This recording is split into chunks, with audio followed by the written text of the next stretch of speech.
கர்த்தருடைய பரிசுத்த நாமத்திற்கு மகிமை உண்டாகட்டும். மீண்டும் இந்த நிகழ்ச்சி மூலமாக உங்களை சந்திப்பதிலே மிகுந்த மகிழ்ச்சி அடைகின்றேன். எபேசியர் 1:17 பல நாட்களாக பேசிக் கொண்டிருக்கிறோம். நம்முடைய கர்த்தராகிய இயேசு கிறிஸ்துவின் தேவனும் மகிமையின் பிதாவானவர் நம்மை அறிந்து கொள்வதற்கான ஞானத்தையும் தெளிவையும் அளிக்கிற ஆவியே. தேவனை குறித்து பலர் பலவிதமான கண்ணோட்டத்தோடு அறிந்திருந்தார்கள். ஆனால் வேத வசனத்திலே தேவனை குறித்து அறிய வேண்டிய பிரகாரமாக அறிய வேண்டும் என்றால் தேவனை குறித்த சரியான வெளிப்பாடு இயேசு கிறிஸ்து வந்த பிறகுதான் தெரிகிறது. மற்றவர்களெல்லாம் தேவனை குறித்து ஓரளவு நல்ல காரியங்களை சொன்னார்கள், ஆனாலும் தேவனை குறித்து துர்ச்செய்தி ஏராளமாக சொன்னார்கள் என்று நாம் பார்த்தோம்.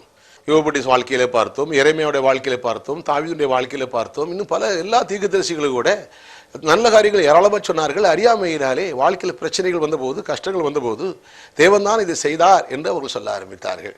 ஆனால் இயேசு கிறிஸ்து ஒருவர் தான் தேவனிடத்தில் வந்தவர். அவர் தேவனாக இருந்தவர், அவர் வானத்தையும் பூமி உண்டாக்கினவர். அவர் மனிதனாக காணக்கூடிய விதத்திலே, தொடக்கூடிய விதத்திலே இந்த பூமிக்கு வந்தார். ஆகையினாலே அவர்தான் தேவன் யார், அவர் எப்படிப்பட்டவர் என்ற காரியத்தை மிக அழகாக சொன்னார். தேவன் தவிர நல்லவர் ஒருவரும் இல்லை என்று சொன்னார். அது மாத்திரமல்ல, தேவன் நன்றி கெட்டவர்களுக்கும் துரோகிகளுக்கும் நன்மை செய்கிறார் என்று சொன்னார். அதற்கான வேதத்திலிருந்து பல ஆதாரங்களை எடுத்து காட்டினேன். கர்த்தருக்கு ஸ்தோத்திரம். பேதுரு கூட நான் அதை பார்த்தோம். தேவனையும் இயேசு கிறிஸ்துவை அறிகிற அறிவினாலே கிருபை பெறுகிறது என்று பார்த்தோம், சமாதானம் பெறுகிறது என்று நாம் பார்த்தோம். அது மாத்திரமல்ல, கேட்டுக்கு தப்ப வைக்கிறது என்று நாம் பார்த்தோம். பலவிதமான துன்பங்களுக்கும் தீமைகளும் நம்மை தப்ப வைக்கிறது என்று பார்த்தோம். அது மாத்திரமல்ல, தேவனுடைய தீபிய சுவாபத்துக்கு பங்குளராய் மாத்து என்று பார்த்தோம். அது மாத்திரமல்ல, ஜீவனுக்கு வேண்டிய எல்லாம் கிடைக்கிறது தேவனுடைய வசனத்தை அறிய அறிய. சத்தியத்தை அறிகின்ற பொழுது என் ஜனங்கள் அறிவில்லாதபடி நான் சங்காரமாகிறாள் என்று ஓசியா 4:6 வாசித்தோம். என் ஜனங்கள் அறிவில்லாதபடி நான் சிறைப்பட்டு போகிறார் என்று ஏசாயா 5:13 நாம் பார்த்தோம். ஆகையினாலே தேவனை அறிகின்ற அறிவினாலே நமக்கு கிடைக்கிறதான எல்லா காரியங்களையும் நாம் பார்க்கிறோம். அதை ஆகையினாலே இந்த அறிவதற்கு வேதத்தை படிக்க வேண்டும், வேதத்தை தியானிக்க வேண்டும், பரிசுத்த ஆவியானவருடைய உதவி கேட்க வேண்டும். கர்த்தருக்கு ஸ்தோத்திரம். அவர்தான் சிறந்த போதகர். சரி, இப்போ தேவனை அறிகிற அறிவினாலே நாம் நேற்றைய தினம் நாம் பார்த்தோம், அந்த மகா அருமையுமான மேன்மையான வாக்குத்தத்தங்கள் நமக்கு உண்டாயிருக்கிறது நாம் பார்த்தோம். இந்த தேவனை அறிகிற அறிவிலே இந்த வாக்குத்தத்தங்கள் உண்டாயிருக்கிறது. இதை குறித்து இன்றைக்கு சில காரியங்களை பார்க்க போகிறோம். இந்த தேவன் எப்படிப்பட்டவர், தேவனால் என்ன கிடைக்கிறது, இதற்காக ஆதாரமாக இன்னும் சில வசனங்களை நான் உங்களுக்கு வைக்கட்டும். கொரிந்தியர் புஸ்தகத்திலே 2 கொரிந்தியரிலே 1ஆம் அதிகாரத்திலே இப்படியாக வாசிக்கிறோம். 17ஆம் வசனம், 18ஆம் வசனம், 19, 20 நான் வாசிக்கிறேன். இப்படி நான் யோசித்தது வீணாக யோசித்தேனா, அல்லது ஆம் ஆம் என்கிறதும் அல்ல அல்ல என்கிறதும் என்னிடத்தில் இருக்கத்தக்கதாக நான் யோசிக்கிறவர்களை மாம்சத்தின்படி யோசித்தேனா? பாருங்க, மாம்சத்தின்படி யோசிக்கலாம், ஆவியின்படி யோசிக்கலாம். மாம்சத்தின்படினா நம்ம என்ன காண்கிறோமோ, என்ன உணர்கிறோமோ, என்ன பார்க்குறோமோ அதன் அடிப்படையில் யோசிக்கிறது. ஆவியின்படினா வேதம் என்ன சொல்கிறது, ஆண்டுடைய வார்த்தை என்ன சொல்கிறது, அதன் அடிப்படையில் யோசிக்கிறது. அவர் சொன்னார், நான் மாம்சத்தின்படி யோசித்தேனா, யோசிக்கிறேனா, இல்லை ஆவியின்படி யோசிக்கிறேனா? மாம்சத்தின்படி யோசித்தா என்ன கிடைக்கும்? பழைய ஏற்பாட்டு மக்கள் மாம்சத்துக்குரியவர்களாக இருந்தார்கள், நியாயப்பிரமாணத்துக்கு உட்பட்டவர்களாக இருந்தார்கள். ஆசீர்வாதங்கள் எல்லாம், வாக்குத்தத்தங்கள் எல்லாம் வாழ்ந்தால் நடந்தால் உண்டு என்று சொன்னார்கள். இன்றைக்கு நான் சொல்கிறேன் பாருங்கள், 18ஆம் வசனம், 2 கொரிந்தியர் 1:18. நாங்கள் உங்களுக்கு சொன்ன வார்த்தை ஆம் அல்ல என்று இருக்கவில்லை, அதற்கு உண்மையுள்ள தேவனே சாட்சி. அதாவது ஆமா இல்லை, ஆமா இல்லை. ஒன்று ஆமானா ஆமான்னு சொல்லணும், இல்லை இல்லைன்னு இல்லைன்னு சொல்லணும். அதுவா இதுவா குழப்பக்கூடாது. ஒன்று ஆனா அல்லது பொண்ணா, ஆமாவா இல்லையா, அது உண்மையுள்ள சாட்சி. 19ஆம் வசனம் வாசிக்கிறேன். என்னாலும் சில்வாவினாலும், சில்வாங்கிற ஊழியக்காரன், தீமோத்திவினாலும் உங்களுக்குள்ளே பிரசங்கிக்கப்பட்ட தேவகுமாரனாகிய இயேசு கிறிஸ்துவும் ஆம் என்றும் அல்ல என்றும் இராமல் ஆம் என்றே இருக்கிறார். 20ஆம் வசனம், எங்களால் தேவனுக்கு மகிமை உண்டாகும்படி தேவனுடைய வாக்குத்தத்தங்கள் எல்லாம் இயேசு கிறிஸ்துவுக்குள் ஆம் என்றும் அவருக்குள் ஆமன் என்றும் இருக்கிறதே. இங்கே பேதுரு என்ன வாசித்தோம்? பேதுரு என்ன சொன்னீங்க? 4ஆம் வசனத்திலே, இச்சையினால் உலகத்து உண்டான கேட்டுக்கு தப்பி திவ்ய சுவாபத்துக்கு பங்குலராக முன்னிட்டு மகா மேன்மையும் அருமையுமான வாக்குத்தத்தங்களும் அவைகளினாலே நமக்கு அளிக்கப்பட்டிருக்கிறது. மகா மேன்மையான அருமையான வாக்குத்தத்தங்கள் தேவனை அறிகிற அறிவில் கிடைக்கிறது என்று வாசித்தோம். அப்போ தேவனை அறியும் பொழுது அவரை நாம் விசுவாசிக்கிறோம், விசுவாசிக்கும் பொழுது அவரை ஏற்றுக்கொள்கிறோம், ஏற்றுக்கொள்ளும் போது கிடைக்கிற நல்வாழ்வு என்ன? கொலோசியர் 1ஆம் அதிகாரத்திலே ஒரு சில வசனத்தை நான் வாசிக்கிறேன், மீண்டும் வாசிக்கிறேன். கொலோசியர் 1:19, நான் சகல பரிபூரணமும் இயேசுக்குள்ளே, கொலோசியர் 1:19, சகல பரிபூரணமும் இயேசுக்குள்ளே வாசமாக இருக்கிறது. இயேசுநாதர் சிலுவை சிந்திய ரத்தத்தினாலே, 20ஆம் வசனம், சமாதானத்தை உண்டாக்கி, அதை நாம் செஞ்ச செயல்னால் அல்ல, நம்முடைய பிரதிஷ்டையினால் அல்ல, நியாயப்பிரமாணத்துக்கு உட்பட்ட நியாயப்பிரமாணத்தினால அல்ல, இயேசு கிறிஸ்து சிலுவை சிந்திய ரத்தத்தினாலே சமாதானத்தை உண்டாக்கி பூலோகத்தில் உள்ளவைகள் பரலோகத்தில் உள்ளவைகள் யாவையும் அவர் மூலமாய், அதாவது இயேசுநாதர் மூலமாய் தமக்குன பிதாவாகி தேவன் தனக்கு ஒப்புரவாக்கி கொள்ள தேவனுக்கு பிரியமாயிற்று. 26ஆம் வசனம் கவனியுங்கள், ஒரு வேதத்தை கவனியுங்கள். முன்னே அந்நியனாயும் துர்க்கிரினாலே மனதில் சத்துருக்களாய் இருந்த உங்களையும், அப்படியானால் ஆண்டுகிட்ட வரதுக்கு முன்னாலே அந்நியன், நம்ம செஞ்ச செயல்னாலே தேவனுக்கு சத்ருவாக இருந்தோம், ஆசீர்வாதத்துக்கு சத்ருவாக இருந்த உங்களையும் அந்த சிலுவை மரணத்தினாலே என்ன கிடைச்சதாம்? உங்களை பரிசுத்தராகவும் குற்றமற்றவர்களாகவும் கண்டிக்கப்படாதவர்களாகவும் தனக்கு ஒன்று நிறுத்தும்படியாக அவருடைய மாம்ச சரீரத்தில் அடைந்த மரணத்தினாலே இப்பொழுது ஒப்புரவாக்கினார். ஒப்புரவு ஆக்குவார் அல்ல, ஆக்க போறார் அல்ல, ஆக்கிவிட்டார். இயேசுநாதருடைய சிலுவை மரணத்தினால் நமக்கு கிடைத்தது என்ன? சகல பரிபூரணம் அவருக்குள்ள இருக்குது. இப்போ அந்த சிலுவை சிந்தி மரணத்தினால எனக்கு என்ன கிடைச்சது? நான் அந்நியன், 21ஆம் வசனத்தின்படி, நான் அந்நியனாக இருந்த நான், துர்க்கரினாலே சத்ருவாக இருந்த நான், அந்நியன நிலை மாறிவிட்டது. இனி நான் ஆசீர்வாதத்துக்கு அந்நியன் அல்ல, தேவனுக்கு அந்நியன் அல்ல, தேவனுடைய ஜீவனுக்கு அந்நியன் அல்ல, நான் தேவனுடைய பிள்ளையாக இருக்கிறேன். அந்நியன் அல்ல, நான் அந்நியன் அல்ல. ஆகினாலே என் வாழ்க்கையில் வர ஆசீர்வாதத்தை எந்த பிசாசும் தடுக்க முடியாது, எந்த மனித சக்தியும் தடுக்க முடியாது. நான் தேவனை விசுவாசிக்கிறேன். தேவனுடைய ஆசீர்வாதங்களுக்கு நான் அந்நியன் அல்ல. தேவனுடைய திவ்ய சுவாபத்துக்கு நான் அந்நியன் அல்ல. எனக்கு தெரியும் பாவம் பண்ணா சாவம் வரும், எனக்கு தெரியும். என்னை பரிசுத்தத்துக்கு இயேசுவை நம்பி இருக்கிறேன், இயேசுவை விசுவாசிக்கிறேன். நான் அந்நியன் அல்ல, நான் தேவனுடைய பிள்ளை. அது மாத்திரமல்ல, சத்ருவா இருந்தேன், இப்போ சத்ரு இல்லை, இயேசுவினால் ஒப்புரவாக்கினேன். சிலுவை மரணத்தினாலே எனக்கு கிடைச்ச பெரிய பாக்கியம், நான் ஒப்புரவாக்கப்பட்டேன். அது மாத்திரமல்ல, என்ன சொல்றாரு? பரிசுத்தராகியும். நான் பாவியா இருந்தேன், இயேசு விசுவாசித்தபடினாலே பரிசுத்தரானேன். கண்டிக்கப்படாத குற்றமற்ற குற்றவாளியா இருந்தேன், இயேசுவின் சிலுவை மரணம் என்னை குற்றமற்றவனாக மாறிவிட்டது. கண்டிக்கப்படத்தக்கவனாக இருந்தேன், இயேசுவின் சிலுவை மரணத்தை விசுவாசித்த பொழுது கண்டிக்கப்படாதவனாக. இப்போ தேவன் என்னை கண்டிக்கவில்லை. எனக்காக இயேசு சிலுவையிலே என் பாவத்துடன் கிரயத்தை கொடுத்து விட்டார். இப்பொழுது நான் தைரியமாக சொல்லலாம், ஒவ்வொரு விசுவாசி சொல்லுங்கள், நான் அந்நியன் அல்ல. சொல்லுங்க, நான் அந்நியன் அல்ல. நான் இயேசுவை ஏற்றுக்கொண்டபடினாலே, இயேசுவின் சிலுவை ரத்தத்தினாலே, அவரை விசுவாசிக்கிறபடினாலே நான் அந்நியன் அல்ல. சொல்லுங்க, நான் அந்நியன் அல்ல, நான் சத்ரு அல்ல, நான் பரிசுத்தவான். சொல்லுங்க, நான் பரிசுத்தவான், நான் குற்றமற்றவன், நான் கண்டிக்கப்படாதவன். நான் சொல்லவில்லை, எழுதப்பட்ட வேதவசனம் சொல்கிறது. கொலோசியர் 1:21 வாசித்துக் கொண்டிருக்கிறேன். நான் கண்டிக்கப்படத்தக்கவன் அல்ல, அவருடைய மாம்ச சரீரத்தில் அடைந்த மரணத்தினாலே இப்பொழுது ஒப்புரவாக்கப்பட்டவன். ஆக்குவாரில் ஆக்கிவிட்டார். இயேசுவின் சிலுவை மரணம் முடிந்து போன காரியம். நான் விசுவாசித்து ஏற்றுக்கொண்ட போது நான் அந்நியன் அல்ல, நான் சத்ரு அல்ல, நான் பரிசுத்தவான், நான் குற்றமற்றவன், நான் கண்டிக்கப்படாதவன். 22ஆம் வசனத்தை வாசிக்கிறேன். நீங்கள் கேட்ட சுவிசேஷம் உண்டாக நம்பிக்கை விட்டு. அப்போ சுவிசேஷம் ஒரு நம்பிக்கை கொடுக்கிறது. அசையாமல் சிரமாயும் உறுதியாயும் விசுவாசத்தில் நிலைத்திருப்பினால் அப்படி ஆகும்.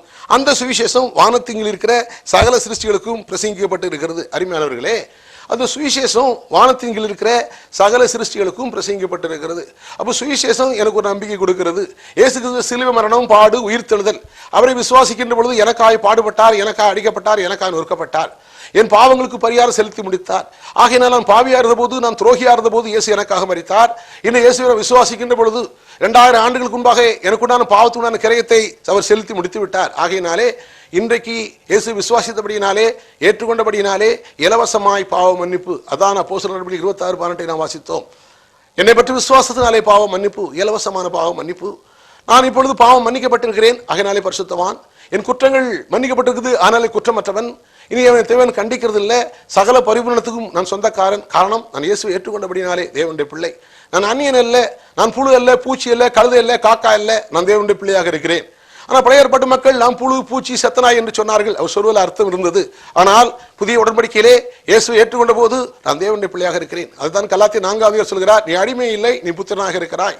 நீ அடிமை இல்லை, புத்திரனாக இருக்கிறாய். சொல்லுங்க, நான் அடிமை இல்லை, இயேசுவை ஏற்றுக்கொண்டபடினாலே நான் தேவனுடைய புத்திரனாக இருக்கிறேன். இப்பொழுது சகல பரிபூரணமும் எனக்கு உண்டு, நான் அவருக்குள் வாசமாயிருக்கிறேன். கர்த்தருக்கு ஸ்தோத்திரம். இந்த சுவிசேஷம் அப்படிதான் நம்பிக்கை கொடுக்கிறது. இதை விட்டு அசையக்கூடாது. யார் என்ன சொன்னாலும் சரி, இல்லை, நான் இயேசு கிறிஸ்து ரத்தத்தினாலே நான் பரிசுத்தவான், நான் குற்றமற்றவன், நான் கண்டிக்கப்படாதவன்.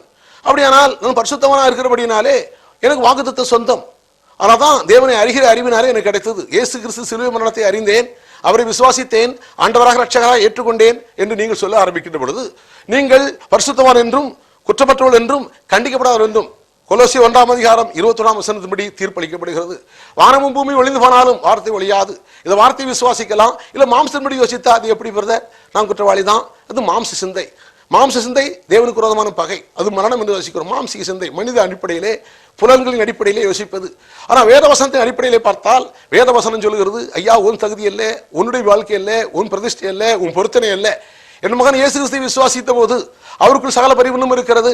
அவரை விசுவாசித்து ஏற்றுக்கொண்டால், அது சிலுவை மரணத்தை விசுவாசித்து ஏற்றுக்கொண்டால், எனக்கு அடிக்கப்பட்டார், நொறுக்கப்பட்டார் என்று விசுவாசித்து ஏற்றுக்கொண்டால், அவரை ஆண்டவராக ரட்சகராக ஏற்றுக்கொண்டால், உனக்கு கிடைத்த ஒரு பெரிய பாக்கியம் என்ன? நீ தேவனோடு சமாதானமாக இருக்கிறாய். நீ தேவனோடு ஒப்புரவாகி இருக்கிறீர்கள். அது மாத்திரமல்ல, நீ அந்நியன் என்ற நிலை மாறிவிட்டது. அந்நியன் அல்ல, நீ தேவனுடைய பிள்ளை, என் வீட்டான்.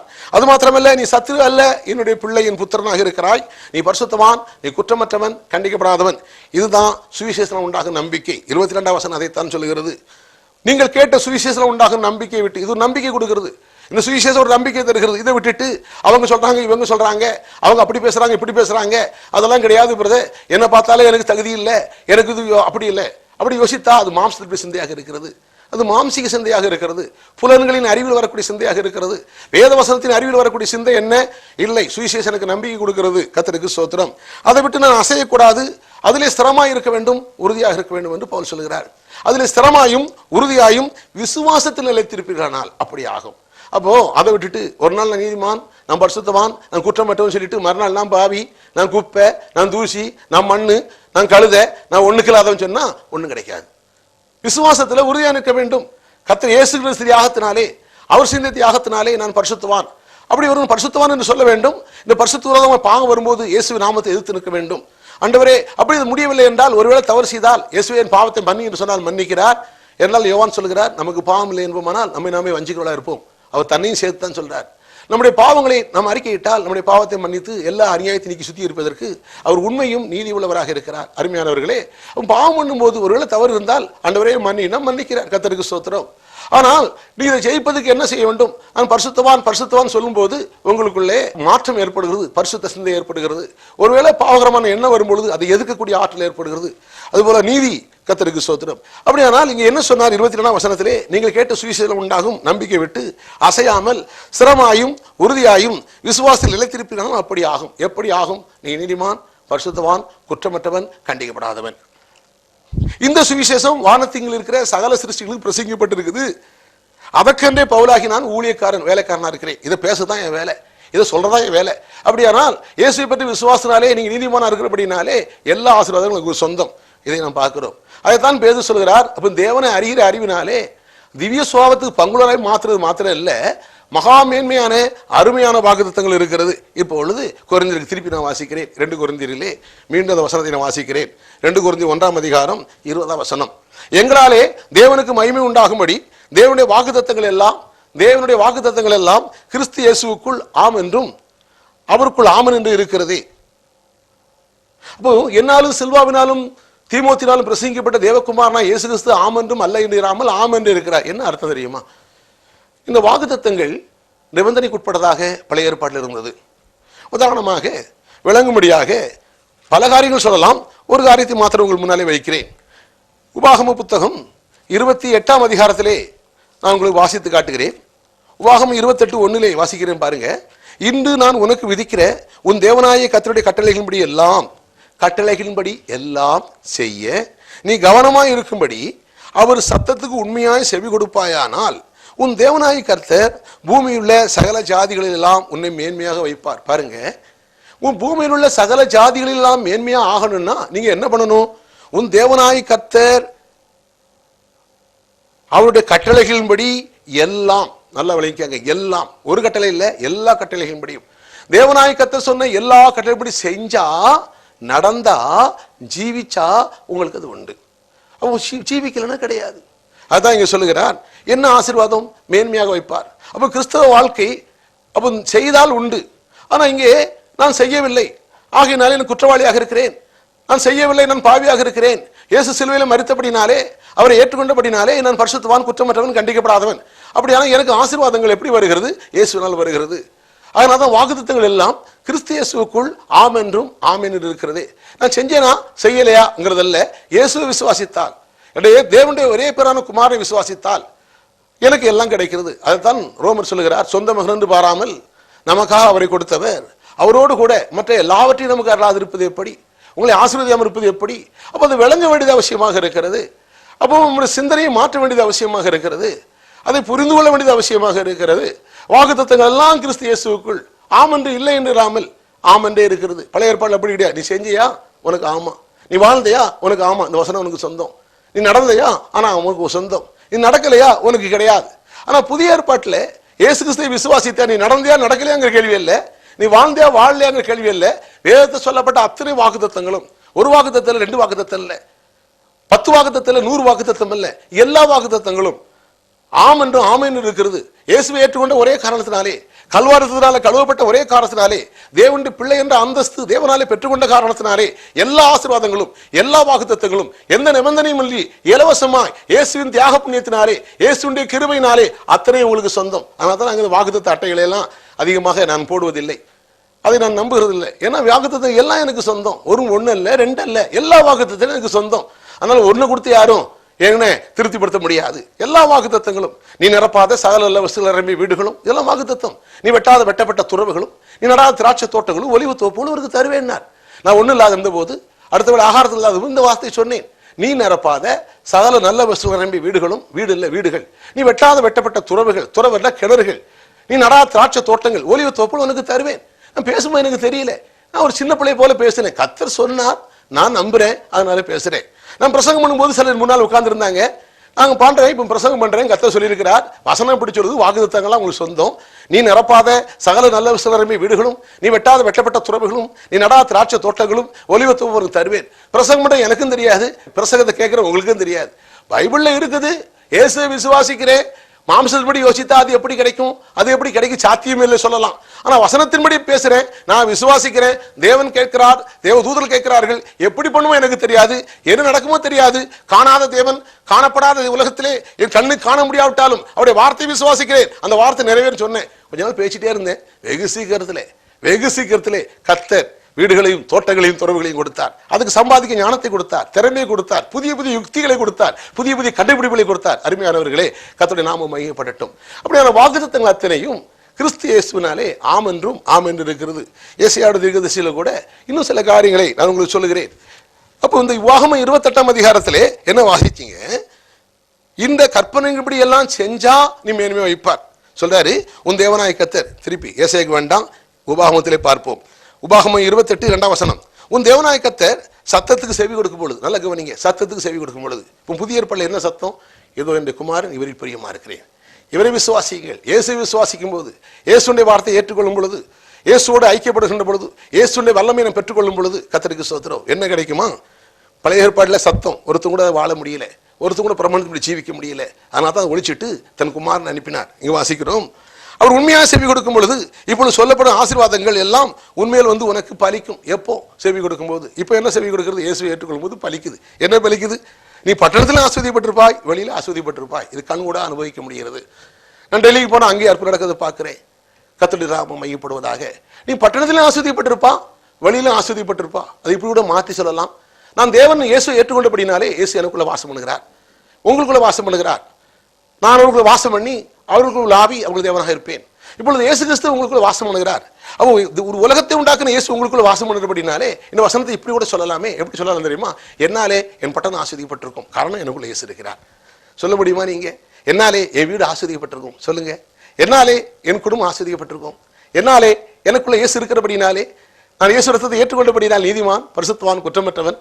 இயேசு எனக்குள்ள வாழ்கிறார், அதனாலே என்னுடைய தொழில் ஆஸ்வதிக்கப்பட்டிருக்கும். நீங்க சொன்னா அப்படி ஆகுமா? நீ சொன்னா ஆகுமா? கர்த்தர் சொன்னாரு, வேதத்தை நம்பினா சொல்லுங்க, நம்பாட்டா சொல்ல முடியாது.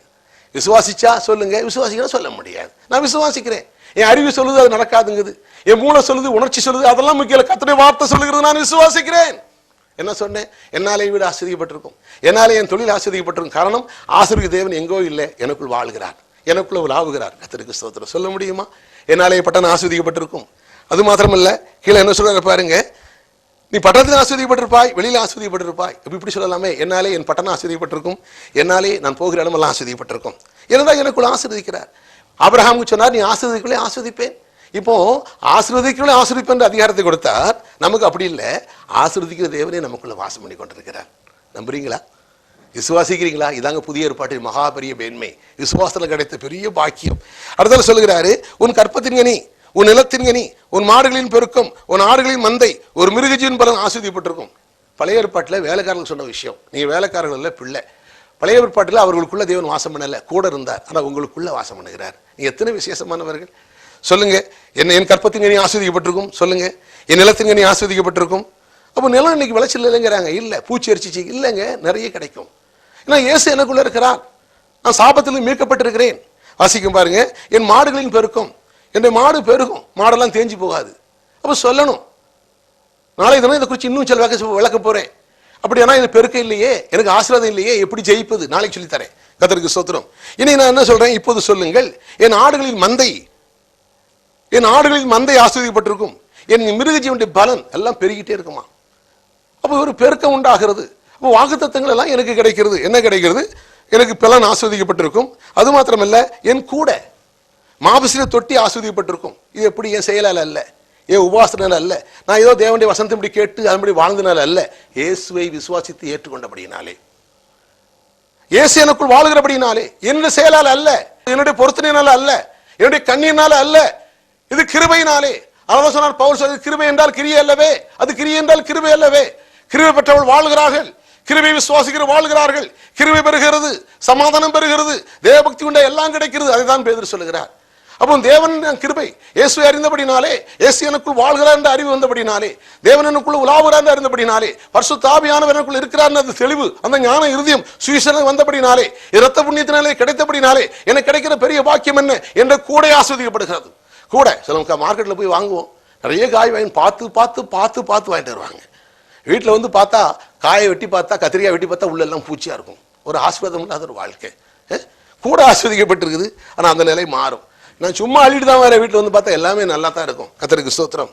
அது மாத்திரமல்ல, மாப்பிசிறு தொட்டி சிலது இட்லி போட்டு வச்சுருப்பாங்க, நல்லா பசைஞ்சிருப்பாங்க, எல்லாம் இட்லி பார்த்தா புஷ்ஷுன்னு போயிடும். அதுக்காக தான் சில சோடா மாவு போட்டு பெருசாக்குறாங்க. நான் சோடா மாவை பற்றி பேசலை, கர்த்தருடைய ஆசீர்வாதத்தை பற்றி பேசுகிறேன்.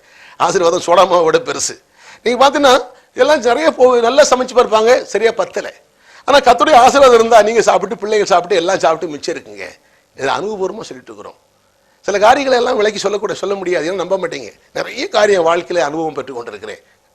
ஆனால் அனுபவங்கிறது முக்கியம் இல்லை, வசனம் தான் முக்கியம். என் அனுபவத்தை பற்றி முக்கியம் இல்லை, வார்த்தையை பாருங்க, வார்த்தையை விசுவாசிங்க. கர்த்தருக்கு ஸ்தோத்திரம். என்ன சொல்றாரு பாருங்க, மாப்பிசை தொட்டி ஆஸ்வதிப்பட்டிருக்கும், நீ வருகையிலும் ஆஸ்வதிப்பட்டிருப்பா, நீ போகையிலும் ஆஸ்வதிப்பட்டிருப்பா.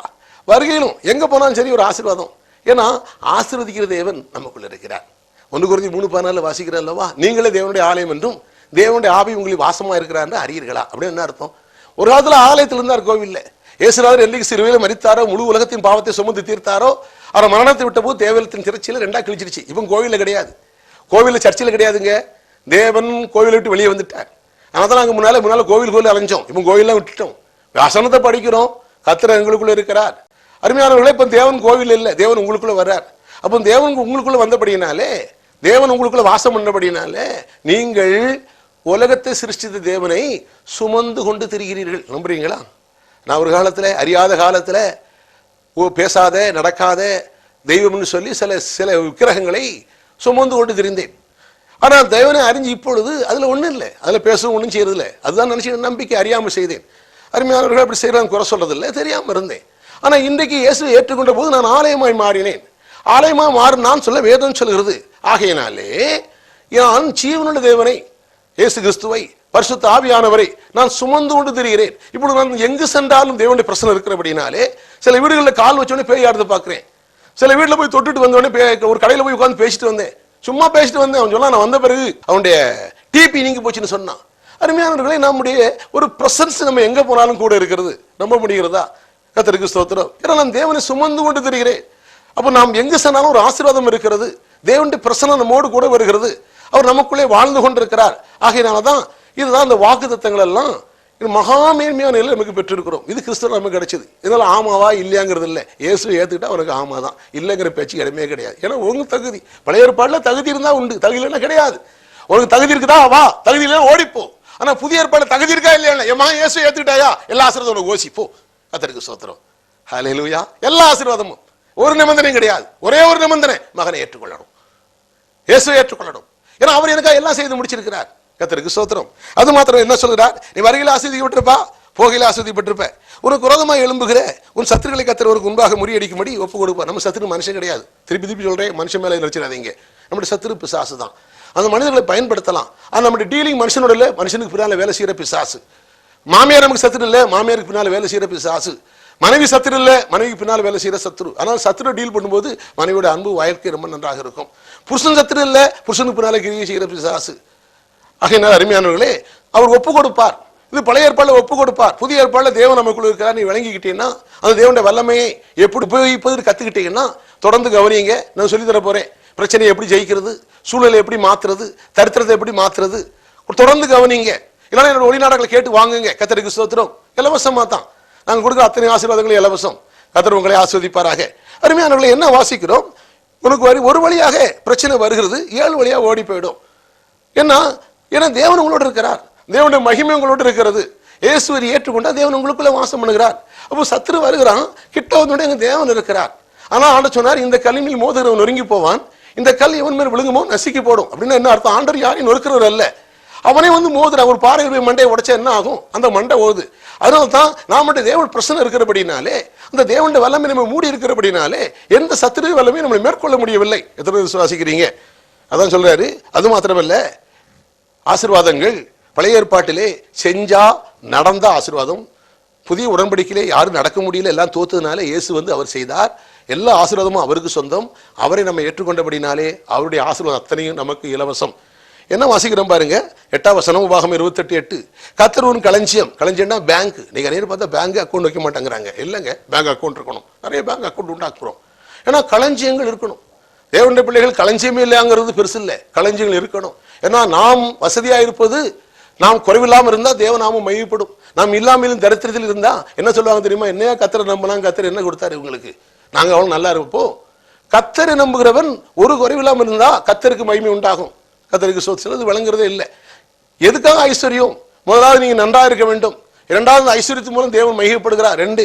3வது ஐஸ்வர்யம் இருந்தா தான் கர்த்தருடைய ஊழியத்தை செய்ய முடியும். இப்ப கடவுளை ஆசீர்வதிச்சதுனால இந்த டிவி மூலம் கொண்டு பேசிட்டு இருக்கிறேன். எல்லாம் பிரதர் கடவுள் ஆசீர்வதிச்சார் பேசுங்கன்னா கொடுக்க மாட்டார். இதெல்லாம் பேசணும்னா அதுக்கு செலவு பண்ண வேண்டும். எத்தனை விசுவாசிக்கிறீங்க? சும்மா வந்து கிடைக்காது. பெட்ரோல் போடணும்னா பெட்ரோல் போட்டு கர்த்தருக்கு சோத்திரம் ஆண்டோட பிள்ளைன்னா அவங்க சண்டைக்கு வந்துருவாங்க. முதல்ல என்ன பண்ணணும்? பெட்ரோலுக்கு காசு கொடுக்கணும். கர்த்தருக்கு சோத்திரம். பஸ்ல ஏறிட்டு ஆண்டு அல்லேலியா சோத்திரம்னா இறக்கி விட்டுருவான். அந்த பஸ்ல போது காசு கொடுக்கணும். அப்போ ஐஸ்வர்யம் தேவை. எத்தனை விசுவாசிக்கிறீங்க? சிலருக்கு ஐஸ்வர்யம்னாலே ரொம்ப அலர்ஜியா இருக்குது. அருமையானவர்களே, இன்றைக்கு கர்த்தருடைய ஆசீர்வாதம், அப்ப தேவனுடைய வாக்குத்தத்தங்கள் ஆசீர்வாதம் இயேசுவில் வருகிறது. உன் களஞ்சியங்கள் ஆசீர்வாதம், உன் கையிட்டு செய்கிற எல்லா வேலையிலும் ஆசீர்வாதம் விருத்தி உண்டாகும். அருமையான இந்த ஆசீர்வாதத்தின் தொடர்ந்து நாளை தினம் பார்ப்போம். அதுக்கு முன்னாடி ஒரு சின்ன ஜெபம் பண்ணுவோம். நேரங்கள் முடிந்து விட்டது, நாம் ஜெபிப்போம். பிதாவே, நன்றியோடு நாங்கள் ஸ்தோத்திரிக்கிறோம். இந்த ஆசீர்வாதங்கள் இயேசுனால வருகிறது. வாக்குத்தத்தங்கள் அத்தனையும் தேவராலே மகிமை உண்டாகும்படி, எங்களால் தேவனுக்கு மகிமை உண்டாகும்படி வாக்குத்தத்தங்கள் அத்தனையும் கிறிஸ்து இயேசுவுக்குள் ஆமென்றும் ஆமென்று இருக்கிறதே. நம்முடைய பிள்ளைகள் இயேசு ஏற்றுக்கொண்டபடினாலே இவர்கள் நீதிமான்களாக, பரிசுத்தவான்களாக, குற்றமற்றவர்களாக, கண்டிக்கப்படாதவர்களாக இவர்கள் மாறி இருக்கிறீர். இவர் ஏற்றுக்கொண்டபடினாலே, இவர்கள் உமக்குள் வந்திருக்கிறபடினாலே, அல்லது இவர்களுக்குள்ளே நீர் வாசம் பண்ணுறபடினாலே, சகல பரிபூரணமும் உமக்குள் இருக்கிறபடினாலே, அந்த அத்தனை பரிபூரணமும் இவனுடைய பிள்ளைகள், ஏற்றுக்கொண்ட பிள்ளைகள் வாழ்க்கையில் வெளிப்பட, அதை குறித்து அறிய, அதை விசுவாசிக்க பிரகாசம் மனக்கண் உண்டாகும்படியான ஜெபிக்கிறேன். ஆண்டவரே, ஆம் தகப்பனே, என் ஜனங்களை அறியாதபடினாலே அழிந்து போகிறார்கள் என்றும், என் ஜனங்களை அறியாதபடினாலே சிறைப்பட்டு போகிறார் என்று எழுதியிருக்கிறதே.